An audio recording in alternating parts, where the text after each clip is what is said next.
ধানের শীষের প্রতীক, বারবার নির্বাচিত প্রতীক, সেই প্রতীকটা শুরু না শেষের দিকে দেওয়া হয়েছে। ব্যালট পেপারটা যদি দেখেন ভাঙা হয় তাহলে ধানের শীষটা ভেঙে যায়। আপনারা ইতিমধ্যে জানতে পেরেছেন শাহজালাল বিশ্ববিদ্যালয়, বিজ্ঞান ও প্রযুক্তি বিশ্ববিদ্যালয় একটা প্রজ্ঞাপন জারি করেছে, বিতর্কিত প্রজ্ঞাপন, যেটা সাধারণ শিক্ষার্থীদের জন্য বা প্রত্যেকটা বিশ্ববিদ্যালয়ের জন্য অশনি সংকেত।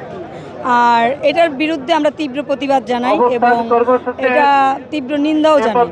আর এক্ষেত্রে আমরা রাজপথে নেমেছি বাংলাদেশ জাতীয়তাবাদী ছাত্রদল, বাংলাদেশ বেসরকারি বিশ্ববিদ্যালয় ছাত্রদল। আপনারা বিগত স্বৈরাচার সরকারের আমলেও দেখেছেন আমাদের জাতীয়তাবাদী ছাত্রদলের কঠোর এবং ভূমিকা, রাজপথে অবস্থান। তো আমরা কঠিন হুঁশিয়ারি দিতে চাই নির্বাচন কমিশনারকে যে এই যে বিতর্কিত প্রজ্ঞাপন জারি করা হয়েছে সেটাকে উদ্র করার জন্য এবং সঠিক সিদ্ধান্ত পরিণত করার জন্য, এবং সঠিক সিদ্ধান্ত না জানা পর্যন্ত আমরা রাজপথে থাকবো। ইনশাল্লাহ আমরা সঠিক সিদ্ধান্ত নিয়েই ঘরে ফিরবো। হ্যাঁ, ইতিমধ্যে আপনারা দেখতে পারবেন, আপনারা যদি একটু বিচক্ষণতার দিক থেকে দৃষ্টিকোণ করেন তাহলে আপনারা জানতে পারবেন এবং দেখতে পারবেন বাংলাদেশ জাতীয়তাবাদী বিএনপি বা জাতীয়তাবাদী দল যে একটা শক্তিশালী সংগঠন, এটা অবশ্যই আপনারা অবগত।